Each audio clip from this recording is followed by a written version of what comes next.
Hello, and welcome to Color Commentary.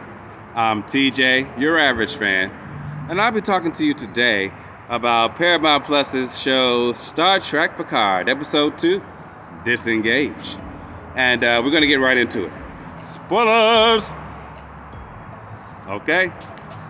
So we pick up not right where we left off. We go back of a few weeks, I think, to when I forgot the boy name. It's either Jake or John. It starts with the J.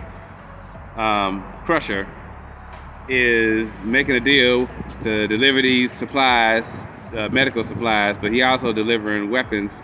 He delivering some of everything to some of everybody, bribing the authorities and all kind of stuff. So I'm like, this guy, they try to make him look like he's so bad and a rebel and this, that, and other. Then what was your mama doing with you? Because that ain't what she be on. But do we know that? Because he brought up a good point when he was talking to Picard later, when they had to decide what to do with him after the other ship saved them. You know, Seven had to convince that captain to go ahead and do that. You know, saying, you want to be a hero who saved legends, or you want to be responsible for letting two legends die? That's your reputation, bro. What you want it to be? Because he had already he dismissed her, took her rank away, everything for her helping them. Was determined to leave them behind, didn't care about the other ship popping up, didn't care about the weapons fire that they had got readings on, didn't care about none of that.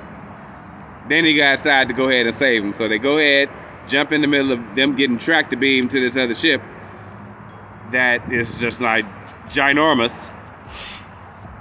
Yeah, they get saved. They beam Beverly to the medical bay, of course. And the captain is pissed, put the dude in the brig, because they got his whole history about all of the smuggling and things that he been doing. So basically like dude on Discovery that was running around with Burnham. Yeah, pretty much. Smuggler, that's what he was. Anyway, now the first episode, this is what really got me. I was upset.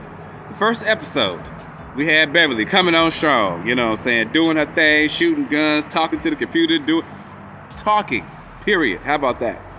This episode, she's unconscious from pretty much all of it. And then when Riker goes and wakes her up against the doctor's wishes, and she comes to the bridge to stop them from allowing her son, I'm still not sure that it's Picard's son, even though they finally declared it and Riker was pushing it and Picard was trying to deny it. I'm not so sure about that. Y'all in the future where DNA testing is real easy. Let's make that happen. I'm just saying. So he was about to give himself up to the people, the pirates, the bounty hunters that were after him for the bounty that's on his head because he's a bad guy. And yeah, they stopped him because she come on the bridge looking sideways, but she ain't said a word. I'm like, say something, Beverly. Say something. Y'all spent all this time on this scene for her to stand there and look. Are you serious? Oh man, I was upset about that. That pissed me off. The captain on this other ship, the Shriek. Woo! I like this captain. She's a hoot.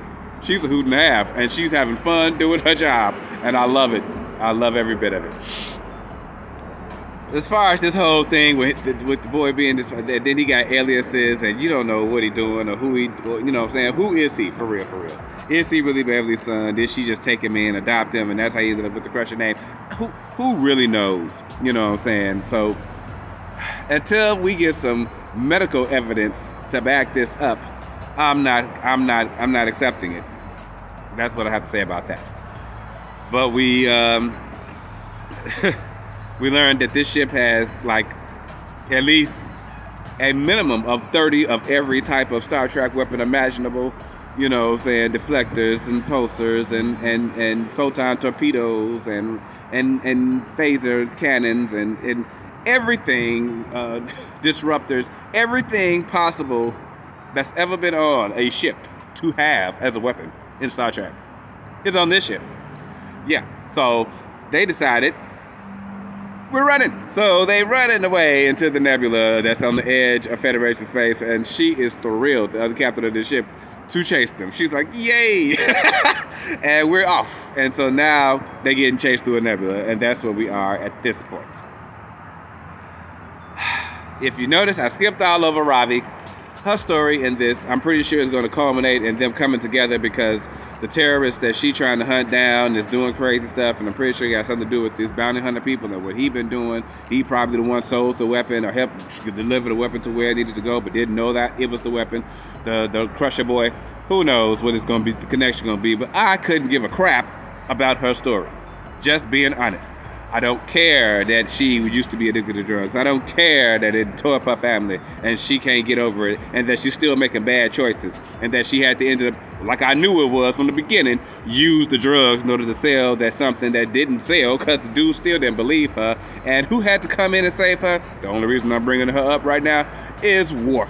Worf was her handler. Worf is the one that came to save her ass and got her up out that situation. So I'm excited to see where Worf is going to go with this. You know, he told her not to engage, to leave it alone. They was on something else. He probably had another plan for her, but she didn't jack that up. Trying to hunt down the people who actually sold the weapon. Whatever, Ravi. I couldn't give a crap. Anyway, that was this week's episode. And now so they done brought in Worf now. You know what I'm saying? We got Riker and Beverly and Picard on the same ship at this point with LaForge's child. So, yeah, we're going to see who else going to pop up in the next couple of episodes before they really go on a real mission.